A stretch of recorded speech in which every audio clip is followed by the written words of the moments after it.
Today's episode of Beyond the Mask is presented by the insurance specialists at Bright Think Wealth Strategies. Find the disability insurance coverage that fits you best right now. Email Robert Smith at rsmithjr@financialguide.com. The show is also made possible by the team at CRNA Financial Planning. Get a free consultation today to be guided through the complexities of investing and financial planning. Just visit crnafinancialplanning.com. We'd also like to thank Helping Hands and OSA EMR for their support of the show. And don't forget, listening to our podcast can earn you Class B credits. For more information on how you can submit them, check out the CE Credit tab on our website, beyondthemaskpodcast.com. Welcome to Beyond the Mask, Innovation and Opportunities for CRNAs, with Jeremy Stanley and Sharon Pierce. We know you spend your day caring for your patient's best interests. On our show, we want to care for you. Join us as we leave the operating room and learn the latest in the CRNA industry. Beyond the Mask starts in 10, 9, 8, 7.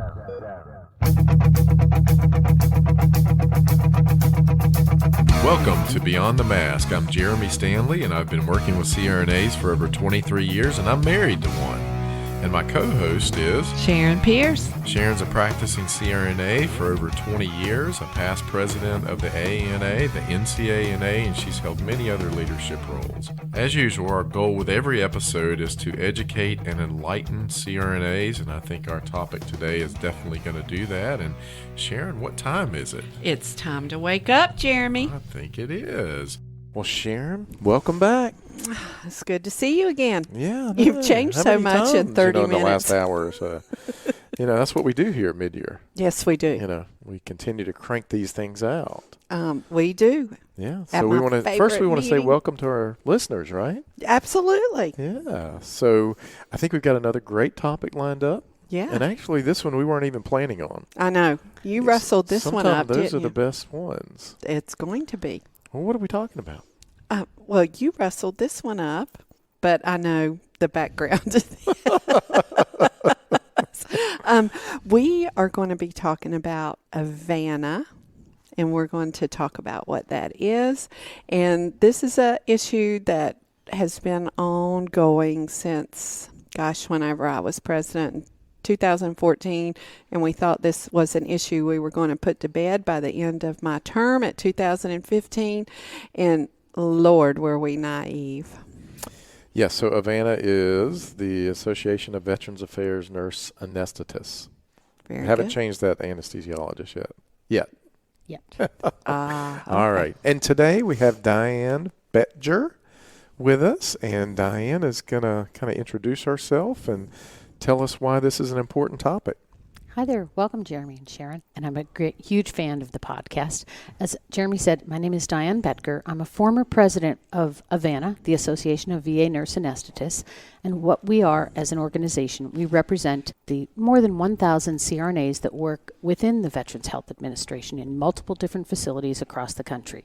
There are currently approximately about over 130 VA facilities that employ CRNAs in a variety of different practice models. And let me speak, first of all, I have since retired from the Veterans Administration, hence I could speak somewhat more Freely. openly, because as a federal employee, while I was the president of AVANA, I was asked numerous times to speak, and as a government employee, you must seek permission of the Public Affairs Department, and you could never be seen as speaking for or of things that are happening for the government. So that's how I got wrestled into this. I happened to be walking by. So Yeah. Well, probably a lot of our listeners are not aware, number one, of the association, though we've worked very hard over the last few years to educate CRNAs within the AANA about AVANA. But tell about your structure and how you guys become good question. president-elect, all of that for our listeners. Well, first of all, AVANA is a totally independent organization. It's a professional organization. You can only be a member if you're actively employed for the Veterans Health Administration, or you can be a retired member. But we do not receive any funding from any organizations. We're not a sister organization of the American Association of Nurse Anesthetists. We're not a sister organization of the Association of VA Anesthesiologists. There is an AVAA, which would be similar to the ASA, and the AVAA, to my understanding, does receive some support from the ASA.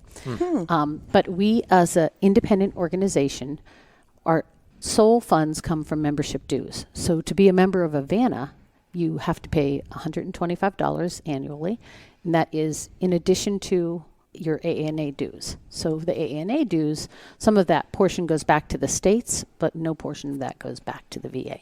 So we've always been very appreciative of the AANA's support to advocate for our issues and to speak on the behalf of the multiple VA CRNAs across the country. And I believe when you asked about our organization, you were asking about the organization itself. Because it's a volunteer organization, a grassroots organization, we have a board of directors similar to the AANA, and our trustees are somewhat geographically based, but do not have to live within that geography. So we have an Eastern, Western, Southern, and Central District board of directors, regional directors they're called, as well as a director at large. A president-elect, secretary, treasurer, and there's also an executive director.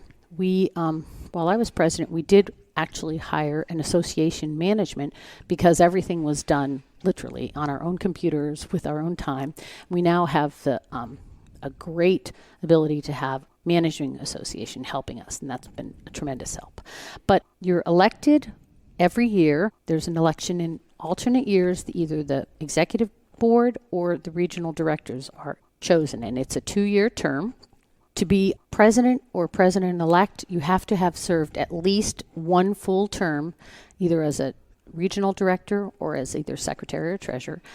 President-elect then moves on to president, so that's a 4-year commitment when you are nominated and elected. And the executive director has to have served as president in the past. So most commonly, it's a 6-year step into it, but it is the executive director position is appointed. I have currently just finished up a role as a consultant to the board because there was the executive director needed to have some time. So I've been a volunteer consultant for the last few months. So Diane, you said there's 1,000 CRNAs working in the system. How many MDs? Well, actually, it's almost the same. It's like 1,100 of each. Okay. Unfortunately, now this is the employed MDs.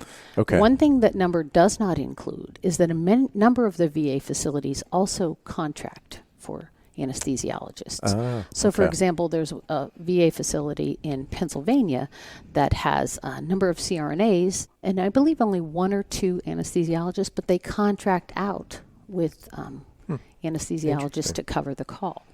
So there's 1,100 that we know of that are employed through the VA. Well, so it's about even. Yeah. Yes. So how long has this organization been in existence? About 45 years. Because when you were, I was more than that, because at least 7 years ago we celebrated our 40th anniversary. Okay.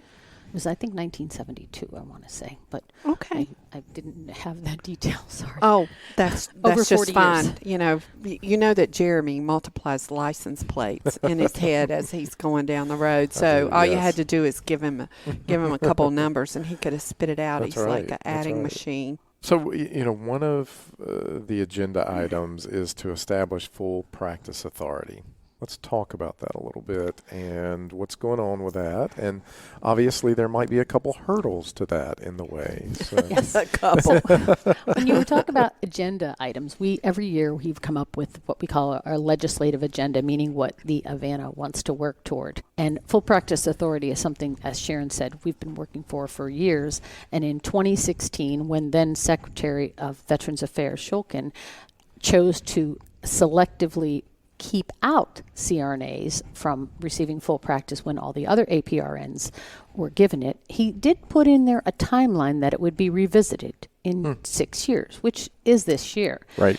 And that's, of course, why you'll see so much written in literature and so much opposition from other organizations and our colleagues. I say that because they are colleagues who are saying that CRNAs within the VA should not receive full practice authority. One of the things that AVANA has worked very hard to do is we've now gotten truly a seat at the table at VA central office, and that we now have CRNAs that have been detailed to work with VA central office to put together national practice standards. That's something that we've really been working toward. The term full practice authority, that just means that everything you've been educated to do, you can do. But nurses, when they take a job, they're given a job description, a scope of practice. The nurses across the VA all can do the same things. CRNAs across the VA can't all do the same things because there's not a national standard of what a CRNA is and can do. And that's what we in AVANA are really working toward getting. And what full practice authority for the nurse practitioners, what they were able to achieve and attain.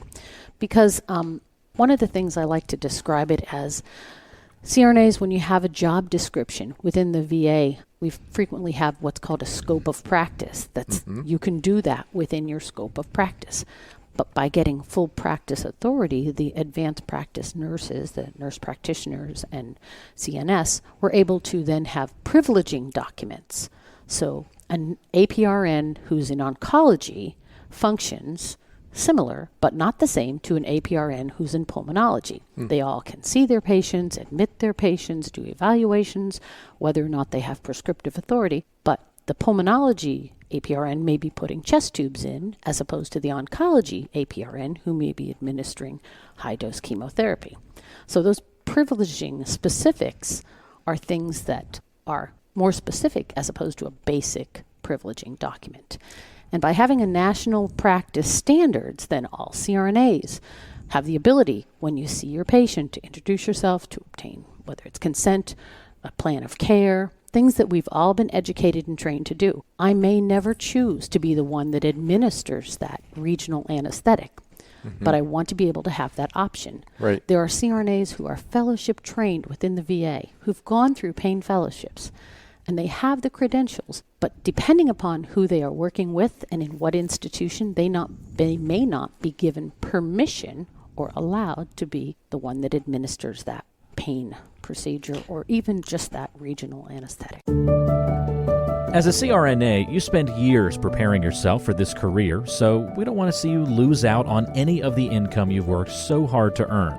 The best way to protect yourself and give you the confidence that a major life event won't disrupt your financial future is through disability insurance. We've known disability income specialist Robert Smith for many years and have seen the work he's done with nearly 2,000 CRNAs over multiple decades. He can help identify any gaps in your existing coverage and fill those gaps by finding the best value on a policy. Contact Robert and let him know you heard about him on our podcast. Send him an email at rsmithjr@financialguide.com. That's rsmithjr@financialguide.com. Or call him at 504-394-6557. Protect your greatest asset as a CRNA, yourself and your ability to earn a living by adding disability insurance to your financial plan. Well, let's back up for just a minute. And for our listeners, we have a lot of registered nurses who listen to us. We have a lot of students that listen to us. And to just give a little bit of context to this situation, nurse anesthetists have full practice authority in all 4 branches of the service. Correct. Correct. But you can do everything, have full practice authority when you're deployed and where bombs are falling on you and you're getting shot at because you're all front line, because the anesthesiologists do not go to the front lines by and large because they're Too valuable? too valuable. That's what it says in their literature. They're too valuable to be risked on the front lines. So tell me, you can do all of this when you get patients whose limbs are blown off, they're actively in a trauma situation, but you come back home and work in the VA system because you want to continue taking care of our soldiers or, but you can't do what you just did yesterday, today. Not only can't you do what you just did yesterday, we have a number of people who are not only on our board, but members who have been to Afghanistan, came back. They were on the forward surgical operating teams. They were on those ghost teams, came back and literally had to be supervised, medically directed, 1-to-1 to do cataracts or colonoscopies. 1-to-1. Okay. Wow. 1-to-1. All right, wait just Now a minute. that's extremely frustrating. Wow. Flying across the ocean or whatever, your IQ drops the further away that you get from the active combat areas. Is that how it works? I mean, it makes no logical sense at all. It does at make all. no logical sense, and those are the stories that we tell when we go and speak to veteran service organizations, to legislators, to our peers, to the registered nurses. Because surprisingly, I know none of you here are surprised, but many of the registered nurses who work with us do not understand our role. They truly believe that the doctor orders it and that we do according to the doctor's orders. And unless The ones here. I'm surely in the forward operating surgical not- I mean, they see what's They see. really happening. And but so it's many when of you our get back here to the VA. Now, I will say I think we have to take some ownership of that. Also, that we're not telling nurses what we do and clarifying our roles for them. But to get back to the point, this is really of importance, and tell why it is and what is happening in the VA facilities and how that is affecting our veterans. Well, as far back as 2017, when there were some facilities that have proven that they were having veterans not having appropriate access to their care, cases were what they called stacked or put on hold because a physician anesthesiologist in that facility wasn't available to be supervising a 1-to-1 or 1-to-2, an outrageous thing, when there would be 4 or 5 CRNAs, but the anesthesiologist would be either coming off call or have administrative time or have other things so that they were not the entire shift within the facility. So back about 4 years ago, that hit the headlines. But right now, to answer your first question, with taking away the supervision regulations, as happened right after COVID came about, it did away with the necessity for supervision, not only in many of the states, but also across the VA facilities. And when that happened, there wasn't like bodies all over the place. There was not outrageous outcomes. So we've proven that there's not a negative impact from that. That did not necessarily change, however, the day-to-day work or the day-to-day workflow within each VA facility. So that if they had a scope of practice that said they were going to be medically directed, if that's how you were employed, then that still had to continue. And how that directly affected the access for the veterans is as people were no longer there, or in the case of during the height of COVID, when people were off, whether they were sick or had to be quarantined or had to be isolated, then those numbers of providers were lower. So cases either were stacked, put off, delayed, canceled, or not scheduled to begin with. So it definitely has affected veterans' access to care. And what we have been suggesting is to enable to have these national standards of practice, full practice authority. If there's a CRNA that's available, a CRNA can perform that procedure. We are not in any way, shape, or form trying to get away with or do away with or eliminate the role of a physician anesthesiologist. But perhaps the practice model would change so that instead of having a medically directed, which is a 1-to-1 or a 1-to-2, or a medically supervised role, which is a greater than 1-to-2, maybe a 1-to-4, 1-to-5, having more of a collaborative role, but still having the presence of anesthesiologists. We are not trying to have any of these 1,000 or however many anesthesiologists lose their jobs, but perhaps they would be the one that would manage the room, that would actually do the hands-on anesthetic. Well, the reality is none of us practice in a vacuum. None of us. And there's enough work to go around. So we're not going to put anybody out of a job. Well, I mean, I do see that viewpoint, though. I mean, if you've got 1,100 CRNAs and 1,100 MDs, and you change that ratio from 1-to-1, 1-to-2, 1-to-5, I mean, now we only need 200 MDs, and that's probably where their mind goes automatically. Go ahead. And Diane. so rather than thinking of it that way, think of it as 200 MDs doing a supervisory role and 800 MDs performing Working? the much needed Working? pain services. Did you say working? The Giving much needed anesthesia. pain services and so many of the things that are on backlog. Right. Yeah, exactly. And that's the thing. How do you clear the backlog? I want to go back for just a second to COVID. Now, you mentioned that. Now, what types of roles did the CRNAs play during COVID? Again, there's a saying within the VA that if you've been to one VA, you've been to one VA.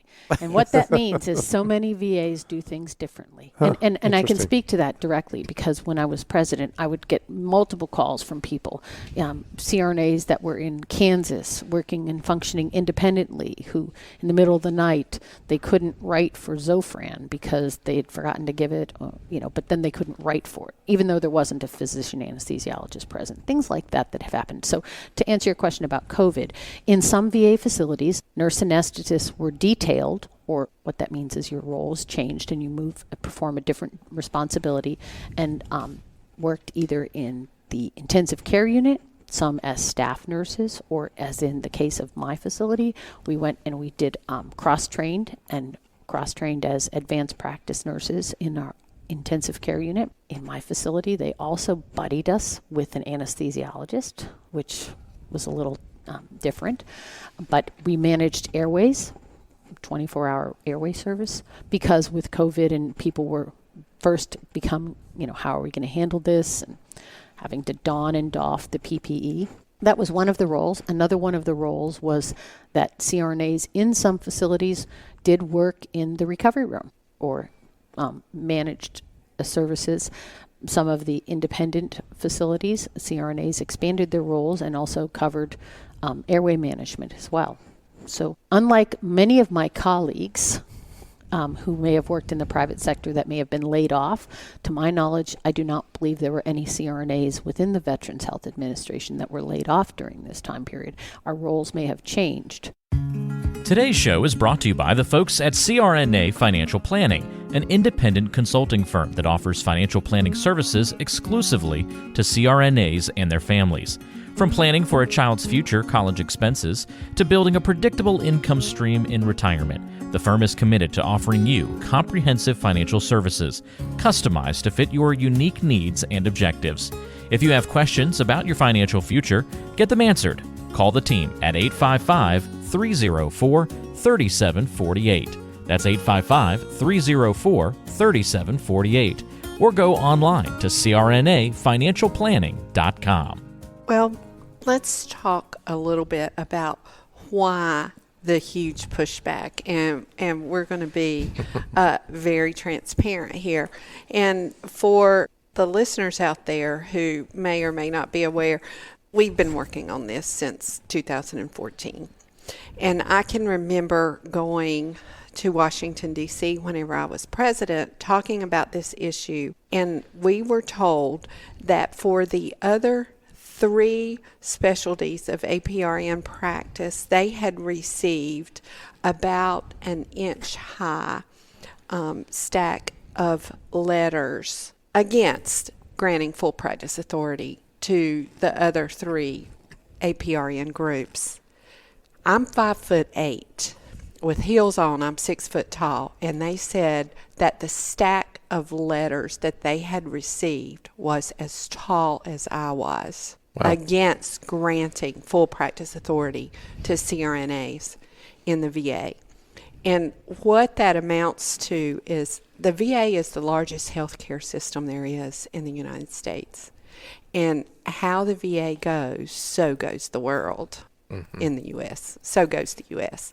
So what does that boil down to? Fear of the other side. And that's why they are coming at this issue with everything that they have. Now, do I fault them for that? Yes, I do. But on the other hand, I understand why they're doing this, because there's real fear, because if we get this through in the VA, that's precedent. Yep. But I believe there's another reason why, and I'm sitting right beside the money guy. Why don't you tell him? It's all about money. It's all about the money. I mean, if you follow the money, you'll figure out why this is getting blocked. I mean, that's the bottom line. And, yeah, Sharon, I mean, it's fear. And again, I can't fault them for being afraid of this. I mean, every study out there says CRNAs give great anesthetics and anesthesiologists give great anesthetics. But who gives the most? It's CRNAs. And the bottom line is if we could take money out of healthcare, it'd probably run a whole lot more efficiently. Does that mean I don't get paid, Jerry? That might mean you don't get paid either. Well, but it's never going to happen. I mean, Yeah, it's 20% of GDP. But, to me, this whole battle, the reason the ASA is backing, the MDs, as you just said, is because when one falls, the other shoe's going to come, and they're going to fight it extremely hard. But just keep the battle up. I mean, it's been how many years now? That's true. So what can CRNAs do? Other CRNAs outside of the VA? I mean, we're fighting for 1,000 CRNAs who work for the VA, and it's an important battle for all CRNAs to take up and go into arms for, because if you let a piece of the pie slip away, then again, back to the very same thing that you said, you let one domino fall, then other dominoes are going to fall after that. So this is an important issue, and I am proud to say the AANA has thrown all of their weight behind this issue, as well as CRNAs all across the country. That's one thing I can say. CRNAs all across the country. When we come to mid-year assembly in Washington, D.C., I've been coming for years, and the VA issue is frequently a page on our one-pagers. Right. And we make it a point to go in to speak with legislators who are on the House and Senate Committee on Veterans Affairs. But it's not so much that we want this domino to start this fall. It's that we are advocating for our profession to have everyone recognize that we have the ability, we have the skill set, we have more than enough providers to do the work that we need to do. And I truly believe that by setting national practice standards for CRNAs across the VA, we are not going to be doing away with physician anesthesiologists. And even by granting CRNAs within the VA full practice authority, we are nothing more than allowing us to practice to the highest scope. Right. And there are many CRNAs who work either in the anesthesia care team or people we've met as colleagues who are apprehensive or fearful of this. And as I say to everyone else, just because you're that APRN that works in pulmonary doesn't mean that tomorrow you're going to be the one putting in the chest tube. So back to the first analogy, if it's not something you're comfortable doing, they're not going to force you to do what you're not capable, comfortable, and qualified to perform. Well, on the other hand, practice is not going to change overnight anywhere. It doesn't matter what's written on the paper, okay? It's just not going to change. Some models will always be the same. Now, to Jeremy's point, when it gets down to the dollar sign, there'll be changes made, because think about what could we do with all of that money that would still be in the system, but help the veterans that were there to serve, who have given so much for us to have our freedoms and everything else. I mean, it's such an expensive system. I think about Atrium Healthcare in Charlotte, North Carolina. They went in a few years ago and basically let all their anesthesiologists go and said, hey, we're going to allow CRNAs to work up to their full scope, and we're going to fit anesthesiologists in where we need them. And it saved billions of dollars, millions upon millions of dollars every year. And CRNAs are allowed to do things they weren't allowed to do before. And it's worked perfectly. I mean, Atrium's deaths haven't gone up from this. So you're starting to get notice of it. And eventually, the government's got to pay attention to this. I mean, this is a very costly scenario, not only in lives, because these veterans aren't getting the care they need because of the backlog, but also in dollar terms, it's very costly. So again, something's got to change. It's just a matter of when, and but it's going to change. The other thing I wanted to cover here was, the opioid crisis. Can we talk a little bit about that and maybe CRNA's role in that and how they can help? This is actually one of the things that we did put onto our legislative agenda a couple years ago, because many of the CRNAs within the AVANA, we talk about opioid crisis, we talk about ERAS, the enhanced recovery after surgery, the different opioid sparing techniques we can do and perform in our daily anesthetics. And sometimes that might or might not include a regional anesthetic technique to augment the primary anesthetic. Goes back to my example earlier of CRNAs that would be trained in regionals or fellowship trained, might be able to do that in addition to. But more importantly, the CRNAs are definitely an underutilized ability to help with this opioid crisis. CRNAs within the VA, many of us are credentialed in battlefield acupuncture. It's a technique that, again, you mentioned being on the battlefield. It involves putting acupuncture needles around the ear. It helps a lot with anxiety and PTSD. And some of the VA facilities, CRNAs are actually the forefront of bringing this technique into our anesthetic realm, in addition to the ERAS protocols and the different regional anesthetics. But we all know CRNAs are the experts in pain management. Yes. And we can be the solution to the opioid crisis just by changing the way we do our anesthetics. And Diane, real quick, why don't you tell all the CRNAs out there how they can really help you in AVANA? Actually, they can help the Association of VA Nurse Anesthetists by becoming a friend of AVANA. CRNAs, individuals, schools, state associations can partner with AVANA through either our QR code here at the mid-year assembly or through our website, which is www.vacrna. They can go through our website and donate as a friend of AVANA. We have 3 different levels, anywhere from $50 up. And we have multiple state associations that have become a friend of AVANA, as well as organizations, anyone that has to do with nurse anesthetists. So what message would you like to leave with our listeners today? That the VA CRNAs love our job. We absolutely love taking care of the veterans, and that's the one thing I do miss most, having retired from the VA. Because every day I went to work, I met a hero. And I would go home and tell my family I fell in love with another hero today. Oh, my God, I love that. It's true, Sharon. It really is true. But also that we had to educate our heroes because they knew who we were when we were on the battlefield. Yeah. And as you said, many of the co-workers and the people who are veterans understand our role, but there's a lot of negative publicity from the other side that we're trying to get rid of someone else or make everything nurse-driven. That's really the message I want to send, is that the AVANA, the Association of VA Nurse Anesthetists, was really started as a networking organization. Our focus is on education, not just of other CRNAs, but of the public, of our patients, the veterans, and of our legislators, so that people understand who we are and what we do, and that we do it safely. Absolutely. I think I could have said it any better. No, I'm going to Croatia for the international meeting, and I'm just wondering if my IQ will go down as I go across the ocean. It probably will. I'm just going to say. Well, thank you for representing us there. Well, I think that's pretty much a wrap, Sharon. I think it is. Yeah. Diane, we want to thank you. Thank you for being on the show. Thank you for all you do, and congratulations on your retirement. Yeah.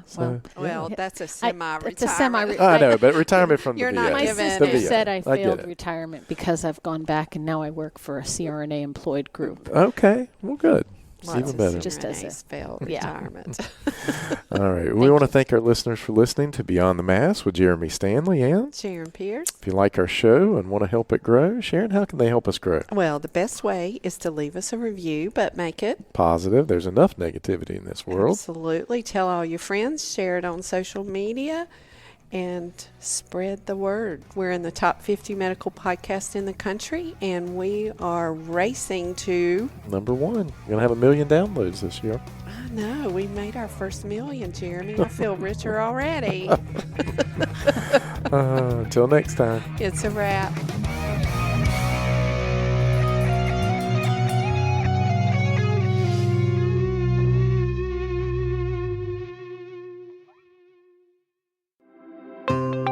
Have you thought about what would happen if you weren't able to work for 2 or 3 years?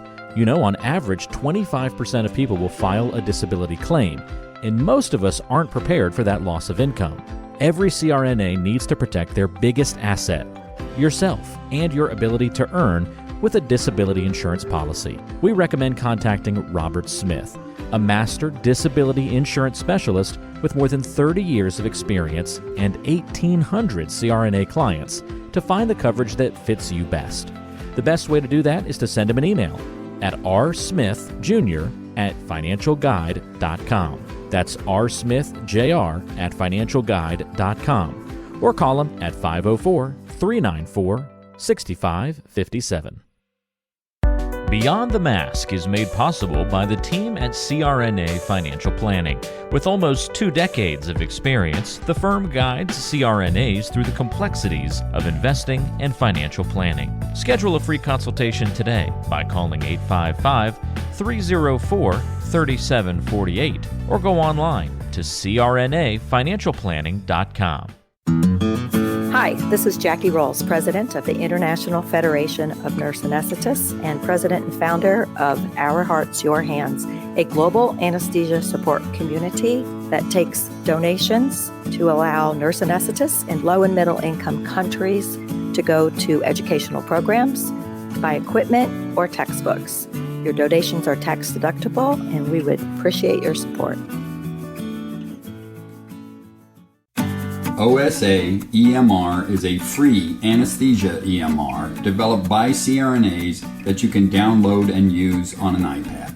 Our nonprofit mission is to make sure that solo and small practice CRNAs can digitally record their anesthetics. To learn more, visit osaemr.com to download and consider donating to our cause. Remember, for CRNAs, data is destiny. Be sure to subscribe to the show on Apple Podcasts, Google Podcasts, Spotify, Stitcher, and anywhere you like to listen to shows. Also, be sure to check out BeyondTheMaskPodcast.com. Each episode is posted there with a corresponding blog post, and we timestamp important parts of the episode to help you quickly get to the content you're looking for. Also, check out the special series section on the site. You can follow along and catch up on the CRNA History Series, episodes specifically about political conversations in the industry. Or try the CRNA Personal Finance Series. It's all on BeyondTheMaskPodcast.com. And if you have a question for the show or want to be a guest, or even suggest a particular topic, fill out the contact form on the site or send an email directly to us at info@BeyondTheMaskPodcast.com. And lastly, let's take the conversation social. Check out our Beyond the Mask podcast Facebook page and Facebook group.